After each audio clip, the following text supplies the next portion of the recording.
Hey, everybody. Welcome back to the Thin Line Podcast. I am your host, Sidd Negretti.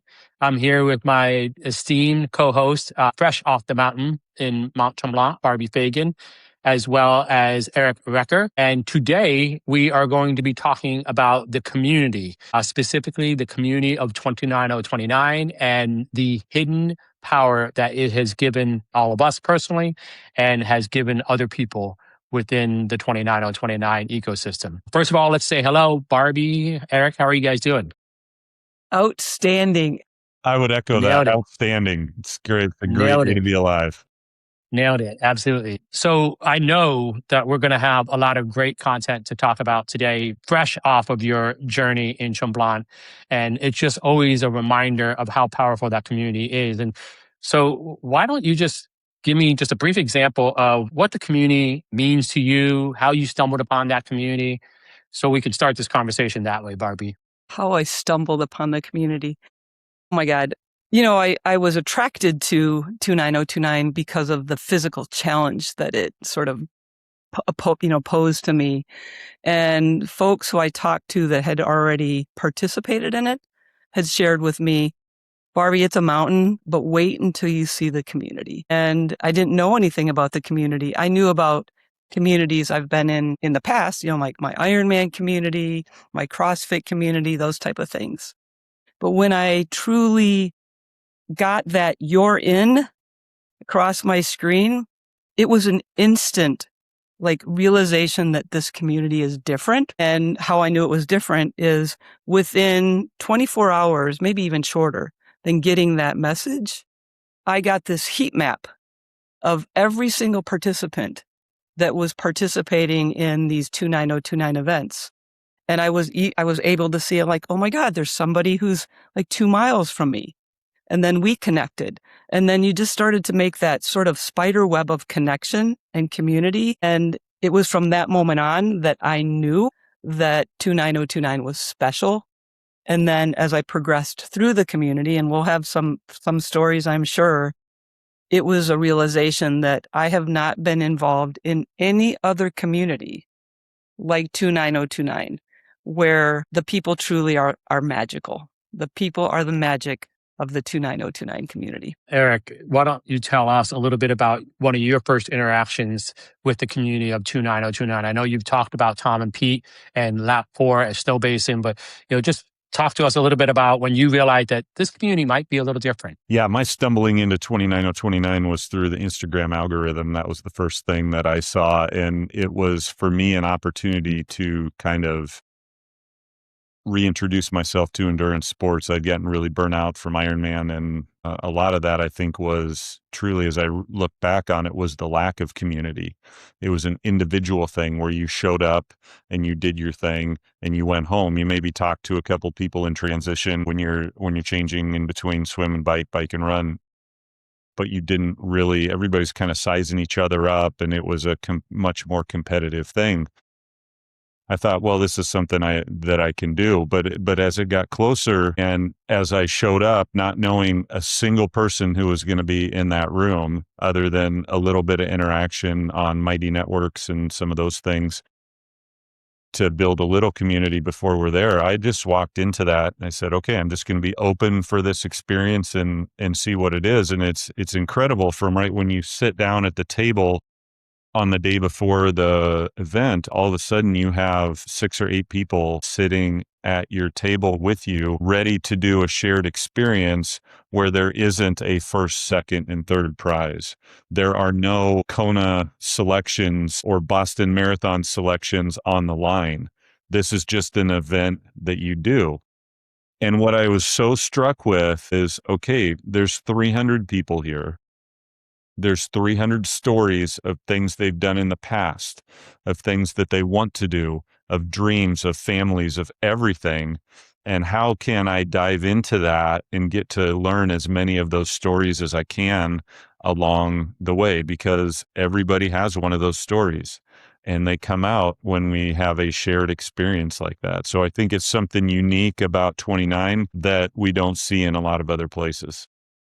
So staying with that 300 stories, because I love that analogy. I've used it myself. I used it at Snow Basin earlier this year when I participated, and it made a world of difference to be out there thinking about 300 people, 300 stories. Talk to me about maybe some of the stories that you've encountered. Maybe I'll prompt you a little bit. I know that you've talked about the wolf pack at Park City Trail last year, but you can use that example or any other. Just talk to me about some of the stories that you've encountered and what they have meant to you as a result of hearing them. Yeah, the whole concept of win the now for me is it defines my life. So show up in the present moment, be where your feet are, and try to find wins. So I'll go to some examples of the 3-day Park City Trail. I went there looking for people who needed encouragement. I wanted my eyes to be open to people who were maybe in a bad place. And so as I walked around after day one, it kind of looks like a MASH unit. You've done a full trail marathon, which is not a small feat. And you're reconciling with your mind that you have one the next day and then you have one the day after that. And I remember meeting someone who was walking down the hall and she just had her head down. And I just stopped trying to make eye contact with her. And I said, "Hey, are you okay? Like, what do you need right now?" And she's like, "I think I need a new body."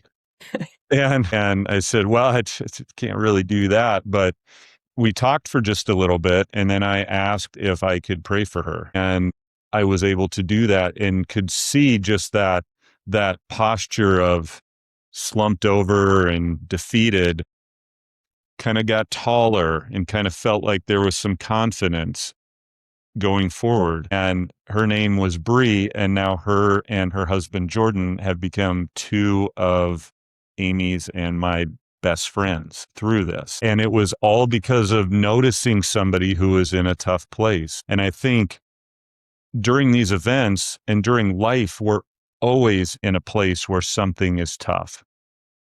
And if someone will take the time to notice us, or we will take the time to notice someone else, that can make all the difference. I love that. Thanks for mentioning Bree. I'm good friends with her as well. I think maybe there's an opportunity to bring people like Bree and some others onto this podcast and hear some of their stories directly. I'll share one little small anecdote, and then I want to come to you, Barbee. I've spent my years as a long-term mid-level executive at a relatively large broadband company. And early on in my career, when we were actually still a publicly traded company, the CEO of that company was out in the public quite a bit, because it required him to be so. And when I came from where I was in San Diego, California, to work for our headquarters in Atlanta, Georgia, one of the very first encounters I had was with him in an elevator. We were in an elevator with probably 10 to 15 other people, and he's obviously at the top of the food chain, and I was somewhere near the bottom at that point. But he found a very, acute interest in the smartphone that I had. This is well back before iPhone even had developed their smartphone. And for that 30 seconds, he was glued into me, and he made me feel as if I was the most important thing, because he was asking me with inquisitiveness, tell me about what that does, why you use it, how you use it.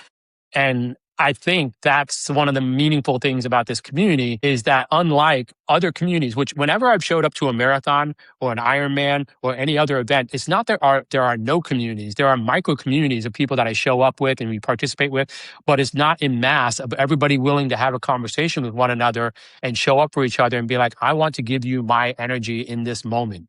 And I will say, Eric, one of the very first moments I met you at Park City Trail, I stumbled into you at a restaurant and you stood up at the table and you came over to me and you looked me in the eyes and we had a 1 to 2 minute moment. And it was all about, me in that moment. You were giving me that energy, which is where I want to pivot to you, Barbee. At Tremblant, you created moment markers. And I just want you to you probably could talk for a long time again about this, but tell us what the moment markers were, what they meant to you, and pull a few anecdotes from the moment markers that you shared at Tremblant. That question, Sid, thanks for asking it. As Eric said, and you have 300 people, 300 stories.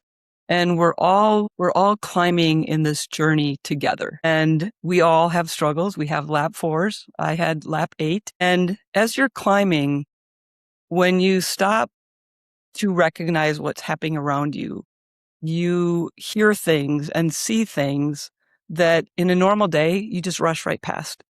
And a couple times I would be walking up and I'd see somebody who was struggling. I'd be like, hey, what's going on?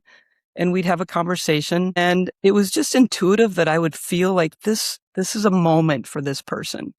So I would take out this moment marker and place it in their hand, my hand over their hand. And that's power in and of itself. Like we're stopped on the mountain, hands touching hands. And I'm looking in their eyes, having a moment with them, and why I stopped and what it meant to me to have that moment with them. And then I gave them the marker, and the marker is significant of momento vivere, which is remember to live. And then the very powerful, which you've heard me talk about before, ishi go ishi, which is one moment, one time, never to be repeated. And we'd have that moment, and then I would walk away and they would walk away, and we may never see each other again. Someone actually shouted to me, I hope, because it says on the back, our paths have crossed, and that was enough. And I had someone shout to me, I hope our paths cross again. So they're just little moments like that. I do want to share, though, the moment with Priya. Priya is a woman I met on the mountain, and I watched her. I passed her a couple times. I saw her in the video. I saw her at the award celebration, and she was the person to get the very last red hat. And her story, for me, is remarkable. She was there for redemption. And for those of you who don't know, redemption is they're back to get that red hat. They've tried previously and they didn't get it. So she was there for her redemption hat. She started at 6 a.m. on Friday morning and did not stop until 6 p.m. on Saturday evening. And she got her red hat, surrounded by her daughter, her husband, the community, Colleen, everyone embraced that red hat. Like it was the person who came across on the first, the first red hat. And 29029 celebrates everyone. Every single person matters. And I saw her the day after, and we talked and shared our stories. She shared hers, I shared mine. And then it was like a time for that moment marker. It was a moment to remember and capture. And as Eric nicely said, and you said, Bree and Jordan are friends now. Well, Priya and I are connected, and we're going to continue to stay connected. And that's the power of not only seeing those moments and recognizing them, but what that moment now will bring for me and has enriched my life beyond words. So that was pretty special. Staying on Tremblant for a moment and thinking about those moments exactly that you're talking about. You mentioned that you had a moment, call it lap 8. Can you talk to us a little bit about the moment you had, if you will, be that vulnerable, and then also how the community came together with you to help support you through that moment? Yeah, actually, I think I was on an Instagram where someone asked me as I'm climbing up 8, they said, how you doing? And I said, I'm in the messy middle. The only way to get out of that messy middle, though, is to keep moving. Well, little did I know, I would get to the summit and then go into the gear tent, and I was in like a brain fog. I don't even know what I was doing. I was like looking in my bag, nothing was making sense. I went up to the recovery room and they said, hey, how you doing? I'm like, not feeling that great. And I said, can I have a massage on my back? And they're like, sure, lay down. And I was soaking wet, by the way. It was very hot. So I was doing the ice in the hat and the ice sponge baths. And I laid down and she worked her magic. And when I got up, the rails truly fell off. I'm like, I did not know what was happening. I was shaking uncontrollably. Turns out I had hypoglycemic induced hypothermia, which basically means I didn't have enough carbs in my body. And so the coaches came, the volunteers came. The first thing I wanted to do is to reach out to Sidd and Eric, mostly because not only are both of them very important to me, they would understand what I was going through and processing. I could have called family, I could have called friends, but to truly understand what I was going through is what I needed. So they listened, they did their thing, the coaches did their thing. Kyle was incredibly important in getting me out of this, quote, messy middle.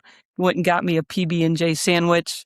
But the whole time I was processing all of it, which again felt like an eternity, felt like I was up there for a year, I just kept saying to myself, I don't know how to get out of this right now, but I must find a way to get out of it. And so with the help of tap on shoulders, Sid and Eric, Kyle, the medics. I got back down to the bottom. They gave me a thumbs up and back up I went. And so people who saw me also were like, way to go, you're back up there. And it's just the power of community not only is empathetic when you're struggling, they're also those that lift you and remind you why you're there. And, I got through it.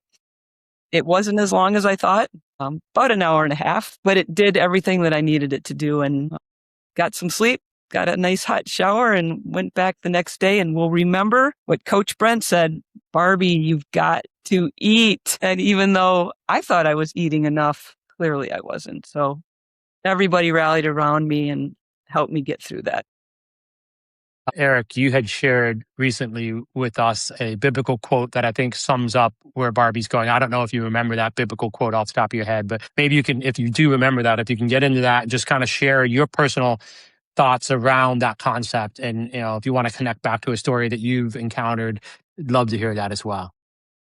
So yeah, Barbie's was lap 8. Mine was lap 4 a couple of years ago when I did the Snow Basin Mountain. And I love this quote. It's from the Bible, and I'm just going to read it because I don't want to mess it up. Ecclesiastes 4:11-12. Also, if two lie down together, they'll keep warm. But how can one keep warm alone? Though one may be overpowered, two can defend themselves. A cord of 3 strands is not quickly broken. And what I loved about that is I found myself hiking with 2 guys who have become great friends, Tom and Pete. And I talked a little bit about them. But what was so important about that is we could hold up the mirror for each other. And I think this is so important in life to ask yourself, who are you holding a mirror up for? And who is holding up a mirror for you? And what do I mean by that?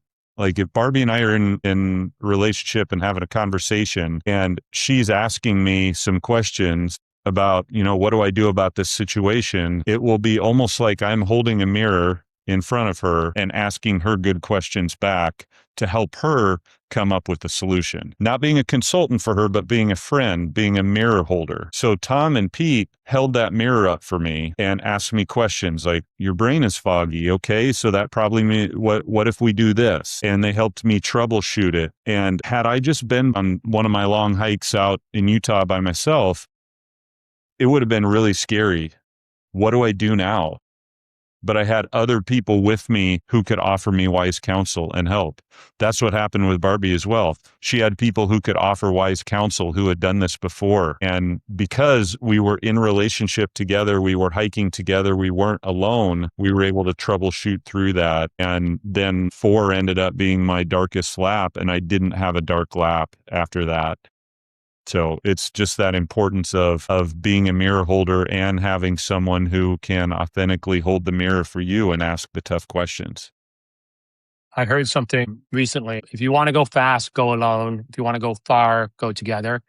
Mm-hmm. I think that applies to the stories that you were both telling. It applies to the quote that you shared earlier, Eric. I will just be candid and say there's another quote, iron sharpens iron. And I think about that one a lot as well. And I will be very candid in saying that even though I've spent a lot of my adult career as a manager of people, leading organizations, it isn't until the last couple of years that I've really learned how to connect with people and how to use the power of community to not only lead them to a result and an output, but learn from them and get outputs from them that propel me in new directions. And I'll use the 2 of you as a perfect example. I am infinitely better today as a person, as a communicator, and as a leader because of my association with the 2 of you and more. And so I'm very thankful for the power of this community, the personal relationships that I've had with you guys, and what I've been able to derive from it. Having said that, talk to me about maybe some of the things that you have learned from others in the community, either of you. Well, Sid, I'm going to go back to you just a little bit because my meeting you at Trail was such a game changer for me. One thing that I love about you, Sid, is you use the line, I have somebody I want to introduce you to. It's like one of your trademark things. And as soon as you say it, I'm like, let's go, because I'm going to meet somebody new that's amazing, whether it's when we were at Atlanta meeting the KPF athletes or whether it was at Trail, all the people that I met. My network is so much more rich because I have crossed paths with you, and you are what I would call a master level connector. It's just what you do. And I think if more people would look at life like, oh, I know these great people, and not, I need to keep them to myself, but I know these great people. This person needs to meet this person, and this person should meet this person. Then I think we get this amazing set of connections, and our life is elevated for it. So Sid, you are a rock star at that. Absolutely. Yeah, I appreciate those accolades. I'll just say real quickly, I do not know or did not know that that was a trait or a value that I brought to an environment, to be candid and honest, until the last couple of years. And that same event, there is a couple from Houston. We had gone out 6 weeks prior to the event and done some prep hikes where I met several different people, outstanding people that we participated in the event with. And it was the end of the third day where most of the other folks had gone home, and it was just me and that other couple. And we'd spent a lot of time outdoors, out in the sun, kind of, sweating our miles out. And, we were talking about different things, and I ran into them later on at the event, and I did the same thing that you were talking about, Eric, not knowing that it was a trait or a value of mine. And I introduced them to different people. I may have introduced you to them. Later on, Linda, she came up to me and she's like, this is a secret sauce that you have. You are a master connector. And I'm like, I have to reflect on that, because I don't know that I ever really appreciated that that's something that I can bring to an environment. So I appreciate that. Yeah. Yeah.